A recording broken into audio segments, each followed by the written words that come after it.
सभी बच्चों को गुड इवनिंग। एक बार फिर से स्वागत करते हैं आप सभी लोगों का उदित एकेडमी के इस ऑनलाइन प्लेटफॉर्म पर। फटाफट जुड़ जाए सारे बच्चे, सारे सारे बच्चे सभी। हाँ ठीक है, फटाफट जुड़ जाए। गुड इवनिंग सभी बच्चों को, गुड इवनिंग। चलिए, तो उदित एकेडमी की इस रैंकर सीरीज में हम आज की क्लास में जो है हम क्या पढ़ रहे थे। पिछली क्लास में हमने इंडोक्राइन सिस्टम के बारे में पढ़ा था। इंडोक्राइन सिस्टम के बारे में हमने 10 जो एमसीक्यू वो हमने सॉल्व कराए थे। आज की क्लास में जो हम बाकी के क्वेश्चन जो है सॉल्व कराने वाले हैं। तो फटाफट जुड़ जाइए सारे बच्चे, बिल्कुल क्लास को मिस ना करें और लास्ट तक जरूर देखेंगे। ठीक है, चलिए तो बिना समय गवाए शुरू करते हैं। पहला प्रश्न हमारा कुछ इस तरीके से है।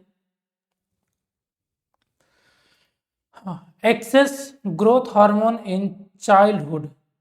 ये बोल रहा है कि ग्रोथ हार्मोन जो है, ग्रोथ हार्मोन अगर बचपन में एक बच्चे में क्या हो जाए, बहुत ज़्यादा हो जाए तो कौन सी बीमारी हो सकती है। एक बच्चे में ग्रोथ हार्मोन अगर ज़्यादा हो जाए तो कौन सी बीमारी हो सकती है। देखिए, ग्रोथ हार्मोन का हमने अगर फंक्शन की बात की है तो यहाँ पे हमने फंक्शन देखा है ग्रोथ हार्मोन का। चलिए, यहाँ पे हम पहले ग्रोथ हार्मोन की बात कर रहे थे कि हमारे जो पिट्यूटरी से ग्रोथ हार्मोन निकलता है वो लीवर में जाता है। कहाँ जाता है वो? लीवर में जाता है। और लीवर में जाने के बाद वहाँ पे करता क्या, तो ये बोन और टिश्यू का ग्रोथ कराता है। नाम ही है उसका क्या? Growth hormone. ठीक है, तो ये लीवर और टिश्यू में लीवर में जाके क्या करता है, बोन और टिश्यू का ग्रोथ कराता है। लेकिन यही अगर हार्मोन बहुत ज़्यादा हो जाए या फिर बहुत ज़्यादा कम हो जाए, बहुत ज़्यादा बढ़ जाए या फिर बहुत ज़्यादा कम हो जाए, तो उसकी वजह से कोई बीमारी हो सकती है। ठीक है, तो यही चीज़ यहाँ पे पूछ रहा है कि एक बच्चे में अगर ग्रोथ हार्मोन ज़्यादा हो जा रहा है तो कौन सी बीमारी हो सकती है। ठीक है, उस बीमारी का क्या नाम है। चलिए, ऑप्शन में आपके यहाँ पे दिए हुए हैं ड्वार्फिज्म, जिंजेटिज्म, क्रिटिनिज्म और ग्वाइटर। किसी को पता है तो फटाफट बताओ, फिर हम आगे बढ़ते हैं। चलो, हम इसको पहले एक फोटो से समझते हैं कि है क्या। आपको यहाँ पे 3 तरीके के लोग दिख रहे होंगे। ठीक है, ये एक छोटा सा बच्चा, नहीं ये बच्चा नहीं है, इसके अंदर ग्रोथ हार्मोन की कमी हो गई है। ठीक है, और एक ये बहुत लंबा सा आदमी, यानी कि इसके अंदर ग्रोथ हार्मोन की अधिकता हो गई है। और एक ये हमारे भाई साहब, इनका नाम क्या है? दिलीप सिंह राणा। ठीक है, ये हैं दिलीप सिंह राणा, जिनको हम ग्रेट खली के नाम से जानते हैं। पता ही होगा, WWE ये लड़ते हैं। क्योंकि 3 फोटो में यहाँ पे इसलिए लाए क्योंकि इन दोनों फोटो में, इसमें और इसमें, दोनों में जीएच जो है, ग्रोथ हार्मोन जो है वो ज़्यादा हो गया है, बढ़ गया है। ठीक है, लेकिन इसमें क्या है, ग्रोथ हार्मोन जो है वो कम हो गया है। ठीक है, अगर किसी आदमी में, अगर चाइल्ड में, किसी बच्चे में अगर ग्रोथ हार्मोन कम हो जाता है, कम हो जाता है, तो वो बीमारी तो हो जाती है। अगर ग्रोथ हार्मोन कम हो गया बच्चे में, तो इसको हम बोलते हैं ड्वार्फिज्म। इसको हम क्या बोलते हैं? ड्वार्फिज्म। अगर कम हो गई तो ड्वार्फिज्म। अगर वही बचपन में ही ज़्यादा हो जाएगी तो उस बच्चे का ग्रोथ जो है वो सिमेट्रिकली, यानी कि जैसे शरीर होता है वैसे ही, लेकिन काफ़ी नॉर्मल से ज़्यादा बड़ा हो जाएगा। ठीक है, तो आप यहाँ पे देख रहे होंगे कि ये जो आदमी, ये लगभग 7.5 फीट का है, लेकिन एक एवरेज लंबाई जो होती है वो 6 फीट मानी जाती है। तो ये जो है वो, इसके हाथ पैर मुंह सब कुछ सिमेट्रिकल, यानी कि जैसे नॉर्मल होता है वैसे ही होगा, लेकिन नॉर्मल साइज से बढ़ जाएगा। ठीक है, तो जिस तरीके से हाथ होना चाहिए, जैसे पैर है वैसे ही मुंह है, लेकिन पूरा जो शरीर है, बॉडी है, वो लंबी हो गई है। तो ये जो बीमारी होती है, ये जो कंडीशन होती है, बीमारी नहीं बोल सकते, ये जो कंडीशन, उसको हम बोलते हैं जीजेंटिज्म। क्या बोलते हैं इसको हम? जीजेंटिज्म। ठीक है, इसको हम बोलते हैं जीजेंटिज्म। यानी कि अगर बच्चे में बचपन में ही ग्रोथ हार्मोन ज़्यादा हो गया तो वो जो कंडीशन होती है वो जीजेंटिज्म कहलाती है। ठीक है, लेकिन यहाँ पे जो हमारे दिलीप सिंह राणा है, इनके अंदर भी ग्रोथ हार्मोन बढ़ा हुआ है, लेकिन ये जब बड़े हुए, ये जब एडल्ट हो गए, तब इनके अंदर ग्रोथ हार्मोन बढ़ा। तो आप यहाँ पे देख रहे होंगे कि इन दोनों आदमी में कुछ अंतर हमें दिख रहा है। इसमें जो है दिलीप सिंह राणा का जो फेस है वो लंबा हो गया है। ठीक है, हाथ जो है वो क्या है, नॉर्मल बॉडी से लंबी है। ठीक है, आप देख रहे होंगे कि इसमें कुछ ऐसे अंग होते हैं जो बढ़ जाते हैं साइज में, और इसमें क्या है कि सारे अंग जो हैं वो एक साथ बढ़ते हैं। बड़े तो इसमें भी होते हैं, बड़े इसमें भी होते हैं, लेकिन इसमें कुछ अंग जो है वो क्या होगा, नॉर्मल रहेगा, लेकिन कुछ अंग जो होते हैं वो नॉर्मल से ज़्यादा बड़े हो जाते हैं। तो जब कंडीशन क्या होती है, जी जो ग्रोथ हार्मोन है वो एडल्ट में, यानी कि एक बड़े आदमी में बढ़ जाती है, तो ये कंडीशन कहलाती है एक्रोमेगैली। क्या कहलाती है? एक्रोमेगैली। ठीक है, एक्रो का मतलब हाथ पैर या फिर कोई भी एक्सट्रीमिटीज, मेगैली का मतलब बड़ा हो जाना। तो इसमें आप देख रहे होंगे कि चेहरा इनका बड़ा हो गया है और हाथ जो है बाकी बॉडी से बड़ी हो गई है। ठीक है, ये बात समझ में आई। तो यहाँ पे 3 कंडीशन हो गया। अगर बच्चे में जीएच कम होता है तो डॉर्फिज्म, अगर बच्चे में जीएच बढ़ता है तो जिजेंटिज्म, और एडल्ट में अगर जीएच बढ़ता है तो उसको हम बोलते हैं एक्रोमेगैली। चलिए अब इससे रिलेटेड हमारे 3 प्रश्न जो थे हम उसको सॉल्व करते हैं। ये कह रहा है कि excess growth hormone in childhood cause, अगर बच्चे में ज्यादा हुआ है तो वो क्या कॉज करेगा? क्या डॉर्फिज्म? नहीं, डॉर्फिज्म में तो कम हो जाता है। क्या जिजेंटिज्म? हाँ, सही आंसर जो है वो जिजेंटिज्म नाम की बीमारी है, जिसको हिंदी में बोलते हैं दैत्याकार था।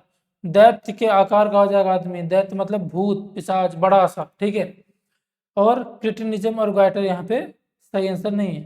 तो ये 3 तो रॉन्ग आंसर हो जाएंगे, जो हमारा राइट आंसर है वो ऑप्शन बी हो जाएगा। नेक्स्ट हमारा जो प्रश्न है वो है excess growth hormone in adult. चलिए अभी हमने बताया था ना दिलीप सिंह राणा का एग्जाम्पल देके कि अगर ग्रोथ हार्मोन जो है वो एडल्ट में बहुत ज़्यादा हो जाए तो वो कौन सी बीमारी कहलाती है या फिर कौन सी कंडीशन कहलाती है?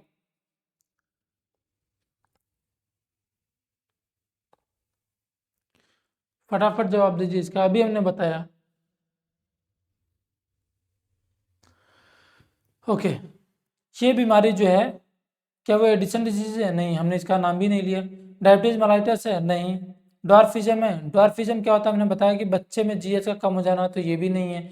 एक्रोमेगैली, हाँ, एडल्ट में जीएच का ज्यादा हो जाना कहलाता है एक्रोमेगैली।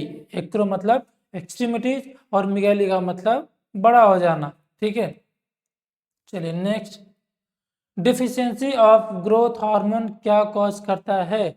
ग्रोथ हार्मोन कम हो जाना, हमने बताया था कि किसी बच्चे में अगर ग्रोथ हार्मोन कम हो जा रहा है तो उसकी वजह से जो बीमारी देखने को मिलती है, जिसको हम बौनापन हिंदी में बोलते हैं और इंग्लिश में बोलते हैं डॉर्फिज्म।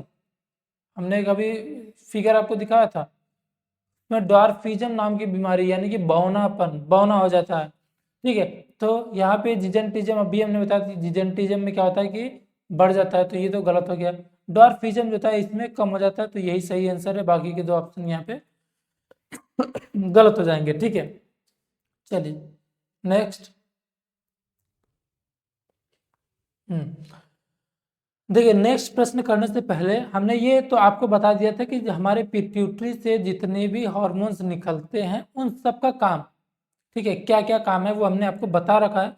लेकिन उसके बाद भी अगर आपको कोई कंफ्यूजन है तो एक बार फिर से हम इसको समझेंगे और उसके बाद हम क्या करेंगे, बाकी के जितने भी प्रश्न है उसको सॉल्व करेंगे। ठीक है, ताकि आपको कोई कंफ्यूजन ना हो। तो हम सबसे पहले इसको समझ लेते हैं कि हमारा जो पिट्यूटरी से निकलने वाले हार्मोन्स है, वैसे तो हमने सारे के नाम आपको बता दिया था, हम एक एक करके फिर से देख लेते हैं कौन कौन से हार्मोन्स है। पहला हमारा ACTH है। ACTH का फुल फॉर्म आपको पता होगा, एडिनोकॉर्टिकोट्रोपिक हार्मोन, हमने बता रखा है। ठीक है, आपने अगर पिछली क्लास हमारी नहीं की है तो आप उसको जाके करिए, आपको समझ में आ जाएगा। एडिनोकॉर्टिकोट्रोपिक हार्मोन, और इसका काम क्या होता है, ये जाता है एड्रिनल ग्लैंड के पास। कहाँ जाता है ये?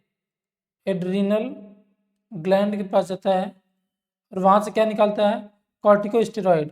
वहाँ से क्या रिलीज करवाता है ये? Cortico corticosteroid hormone. ठीक है, कॉर्टिकोस्टेरॉइड हार्मोन। और ये करता है क्या है, ये बीपी को मेंटेन करता है। ये क्या करता है? बीपी को मेंटेन करता है। ठीक है, ACTH गया एड्रिनल ग्लैंड के पास और उसने क्या मेंटेन किया? Blood pressure. दूसरा हमने बताया ग्रोथ हार्मोन। ये ग्रोथ हार्मोन जो है वो लीवर के पास जाता है। कहाँ जाता है? लीवर के पास। और यहाँ से क्या करता है कि यहाँ पे जाके बोन एंड टिश्यू का ग्रोथ करने में हेल्प करता है। ठीक है, नेक्स्ट हमने हार्मोन बताया FSH। FSH क्या है? फॉलिकल्स स्टिमुलेटिंग हार्मोन, यानी कि ऐसे हार्मोन जो किसी फॉलिकल्स को स्टिमुलेट कर रहा है, ठीक है, मेच्योर कर रहा है। तो ये फॉलिकल्स कहाँ पे होते हैं? ये होते हैं गोनाड्स में। ठीक है, कहाँ पे होते हैं ये? गोनाड्स में। अब गोनाड्स क्या होता है? गोनाड्स होते हैं टेस्टिस एंड ओवरी। ये जो FSH है वो 2 जगह पे जाके अपना काम करता है, 2 जगह जाके सेल बनाता है। कहाँ कहाँ पे? टेस्टिस और ओवरी पे। ठीक है, तो जब ये टेस्टिस पे जाएगा, ये FSH जो है जब जाता है कहाँ पे? टेस्टिस पे। तो टेस्टिस यानी कि मेल में FSH जाके क्या बनाता है? स्पर्म। क्या बनाएगा? स्पर्म बनाएगा। और वही FSH अगर फीमेल में गया, फीमेल में, तो फीमेल में ओवरी के पास जाता है और वहां से क्या बनाएगा? ओवम। क्या बनाएगा, ओवम बनाएगा, ठीक है, यानी कि अंडा बनाएगा। हिंदी में अगर हम जाने तो मेल में जाके शुक्राणु का निर्माण करता है और फीमेल में जाके किसका निर्माण करता है, अंडा का, ठीक है। चलिए दूसरा, उसके बाद हमारा नेक्स्ट हार्मोन है एलएच। एलएच का मतलब है ल्यूटेनाइजिंग हार्मोन। ल्यूटेनाइजिंग का मतलब क्या है कि ये उसी गोनाड्स में जाके जहाँ पे हमारा एफएसएच अपना फॉलिकल स्टिमुलेट करा था, उसी गोनाड्स में जाके यानी कि टेस्टिस और ओवरी में जाके ये हार्मोन्स का निर्माण करता है। यही एलएच जो है, एलएच अगर जाएगा कहाँ पे, ओवरी में, अगर ओवरी में जाएगा तो वहां से बनाएगा क्या, ओवरी में जाता है तो क्या बनाता है, ओवरी में से बनाता है स्ट्रोजन। क्या बनाता है, स्ट्रोजन बनाने का काम है इसका। और वही जाएगा किसमें, टेस्टिस में। टेस्टिस में जाएगा तो बनाएगा टेस्टोस्टेरॉन, ठीक है, जो कि जिसको हम क्या बोलते हैं, मेल हार्मोन। तो मेल में टेस्टोस्टेरॉन और फीमेल में स्ट्रोजन बनाने का काम किसका होता है, एलएच का। उसके साथ साथ जो अंडा ओवरी में बना था उसको बाहर निकालने का काम भी इसका होता है, एलएच का, ठीक है, जिसको हम बोलते हैं ओवुलेशन। चलिए नेक्स्ट हार्मोन्स की अगर हम बात कर ले, जिसका नाम है टीएसएच। टीएसएच का मतलब होता है thyroid stimulating hormone. Thyroid stimulating hormone.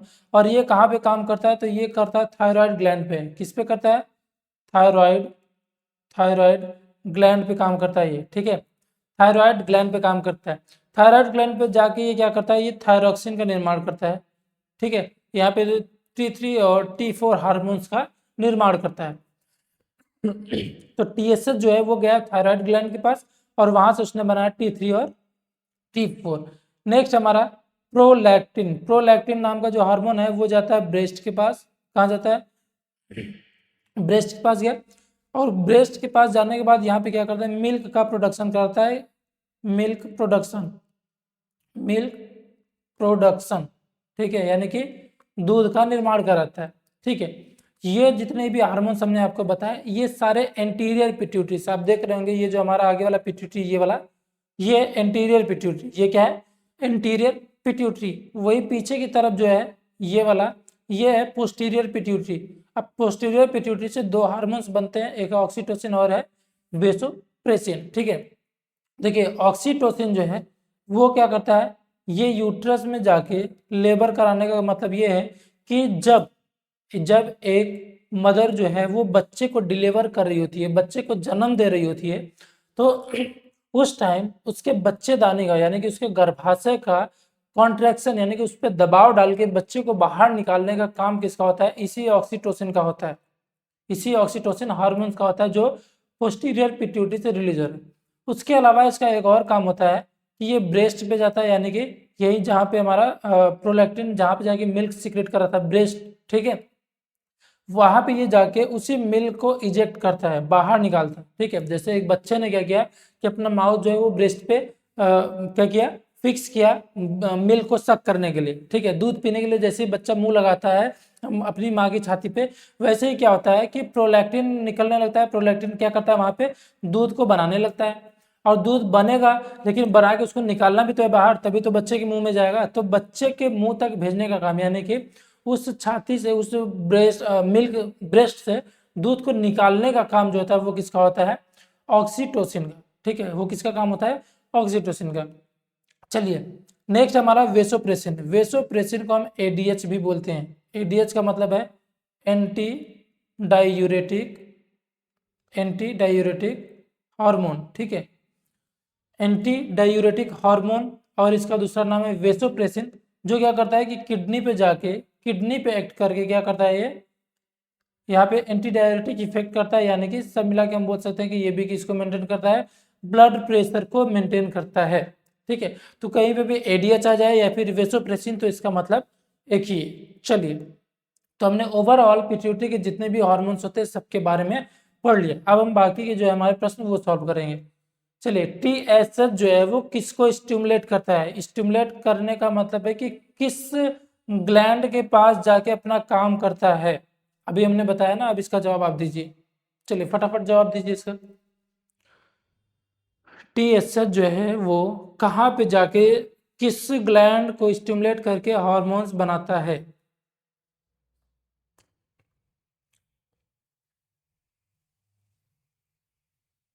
फटाफट जवाब दीजिए सारे लोग।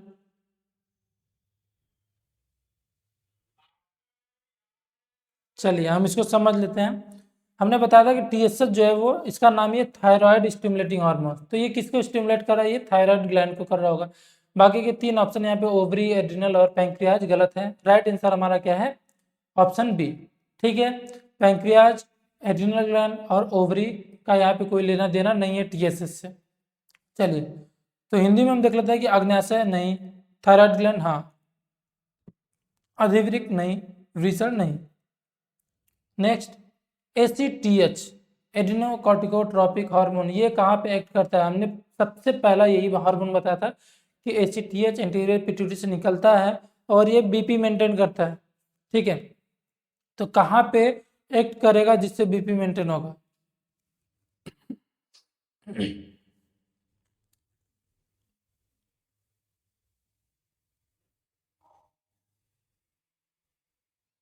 चलिए थायराइड, क्या थायराइड पे करेगा, नहीं, थायराइड पे तो हमारा TSH करता है।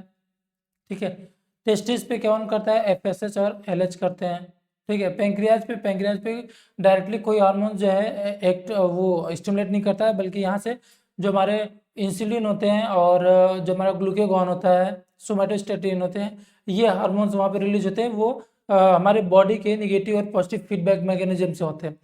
तो यहाँ पे एक ऑप्शन बचा एड्रिनल कॉर्टेक्स, तो एड्रिनोकॉर्टिकोट्रोपिक हार्मोन नाम से ही पता चला है कि एड्रिनोकॉर्टिकोट्रोपिक हार्मोन जो है एड्रिनल कॉर्टेक्स पे एक्ट करता है और यहीं से मेंटेन करता है हमारे बीपी को। ठीक है, तो ऑप्शन बी सही हो गया, बाकी के 3 ऑप्शन यहाँ पे गलत हो गए। चलिए नेक्स्ट हम देख लेते हैं, FSH follicle stimulating hormone in female.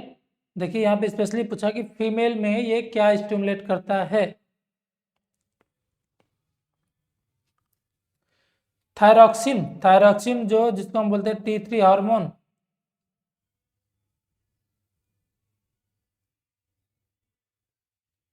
नहीं T4 बोलते हैं।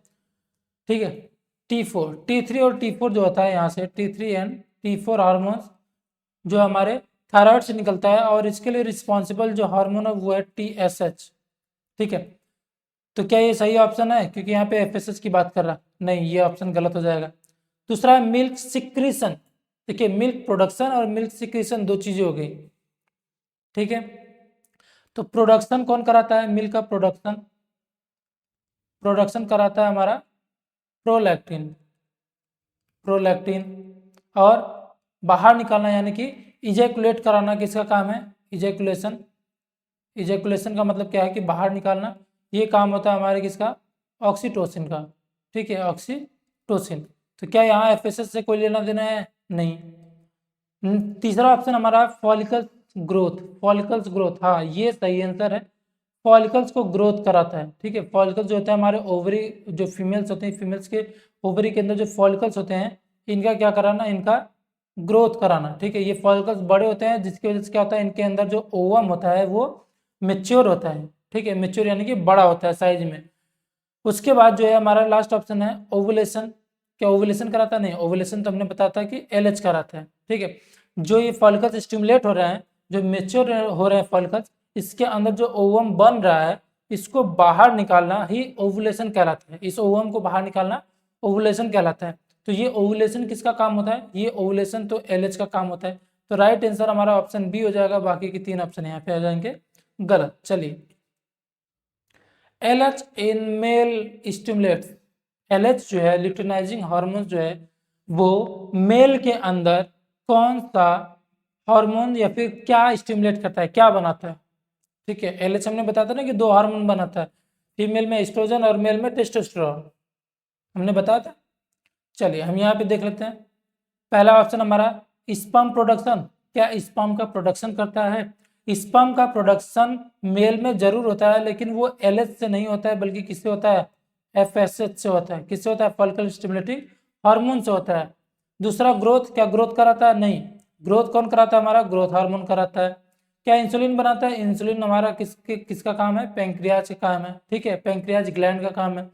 यहाँ पे बोल रहा है कि LH जो है मेल में क्या स्टिमुलेट करता है, तो स्टिमुलेट करके वो बनाता है टेस्टोस्टेरोन सिक्रीशंस कराता है। ठीक है, ये हार्मोन जो है वो कौन बनाता है, हमारा LH बनाता है। तो मेल में जो हार्मोन बनता है वो होता है टेस्टोस्टेरोन, तो ऑप्शन बी सही हो जाएगा, बाकी के 3 ऑप्शन यहाँ पे आ जाएंगे गलत। ठीक है, चलिए अब अगले प्रश्न की तरफ बढ़ते हैं। वेसोप्रेसिन इज ऑल्सो कॉल्ड, बहुत अच्छा, अभी गया। ठीक है, अभी हमने आपको बताया था जो पोस्टीरियर पिट्यूटरी से दो हार्मोन्स बनते हैं, जिसमें एक था वेसोप्रेसिन और एक था ऑक्सीटोसिन। उसमें हमने वेसोप्रेसिन का दूसरा नाम भी आपको बताया, अभी थोड़ी देर पहले ही बताया। चलिए आंसर दीजिए इसका फटाफट।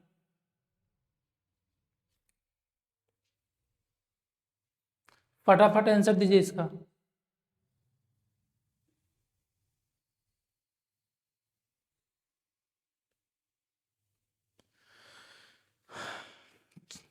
ओके, क्या एफएसएच होता है फॉलिकल स्टिमुलेटिंग हार्मोन्स? नहीं, ये तो एंटीरियर पिट्यूटरी का हार्मोन है। क्या जीएच होता है? ये भी एंटीरियर पिट्यूटरी का हार्मोन है और वेसोप्रेसिन का दूसरा नाम तो है नहीं। क्या टीएसएच होता है? ये भी एंटीरियर पिट्यूटरी का हार्मोन है और ये पोस्टीरियर पिट्यूटरी का हार्मोन है। ठीक है, तो ये जो वेसोप्रेसिन है वो पोस्टीरियर का है और हमने बताया था कि वेसोप्रेसिन को हम एडीएच के नाम से भी जानते हैं, यानी कि इसका फुल फॉर्म क्या होता है? Anti diuretic hormone. ठीक है, और ये क्या करता है? ये किस पे एक्ट करता है? ये करता है एड्रिनल कॉर्टेक्स पे करता है और किसको मेंटेन करता है? बीपी को। ठीक है, तो ये ऑप्शन हमारा जो है वो सही हो जाएगा, बाकी के तीन ऑप्शन जो है वो गलत। ऑप्शन ए जो है वो correct option. Deficiency of ADH क्या कॉज करता है? एंटी डायूरेटिक हार्मोन जो है ये अगर कम हो जाए शरीर में तो क्या कॉज करता है? अब वैसे हम अगली क्लास में, अभी इसको हम छोड़ देते हैं यहाँ पे। ठीक है, ये आप इसका आंसर खुद देंगे। अब इसका आंसर जो है, इसका आंसर आप खुद देंगे और इसके बारे में हम कुछ चीज़ें जो है वो डिटेल में पढ़ेंगे अपनी अगली क्लास में। ठीक है, क्योंकि एडीएच कैसे बीपी को कंट्रोल करता है और उसके ज़्यादा होने से और उसके कम होने से जो बीमारी होती है उसको हम नेक्स्ट क्लास में डिस्कस करेंगे। तो इसको यहाँ पे हम छोड़ देते हैं। बाकी जो हमारा लास्ट प्रश्न है उसको हम देख लेते हैं। ऑक्सीटोसिन हेल्प्स इन, ऑक्सीटोसिन किस में हेल्प करता है? क्या वो ग्रोथ में हेल्प करता है? नहीं, ये तो जीएच करता है भाई, ग्रोथ हार्मोन। ठीक है, क्या वो स्ट्रेस रिस्पॉन्स करता है? नहीं, यहाँ पे स्ट्रेस से इसका कोई लेना देना नहीं है। ठीक है, क्या वो मेटाबॉलिज्म करता है? नहीं, मेटाबॉलिज्म कौन करता है? T3 और T4 करते हैं। क्या वो मिल्क का इजेक्शन करता है? हाँ, यही तो करता है। अभी हमने बताया था कि ऑक्सीटोसिन जो है वो क्या करता है? मिल्क का इजेक्शन करता है।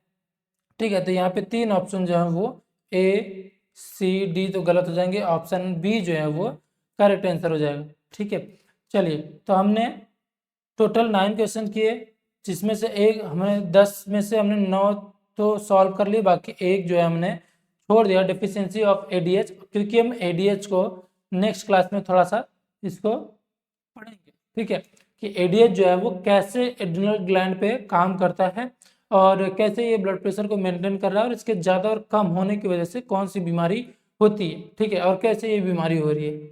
तो आज के लिए इतना ही और बहुत बहुत धन्यवाद आपको, अपना समय देने के लिए, अपना कीमती वक्त देने के लिए। और आई होप आपको सारी क्लासेस समझ में आई होंगी। और कोई भी डाउट हो अगर किसी प्रश्न पे तो आप कमेंट बॉक्स में डाल दीजिए, इसका जवाब आपको मिल जाएगा। ठीक है, चलिए अब क्लास को एंड करते हैं यहीं पे। Thank you so much.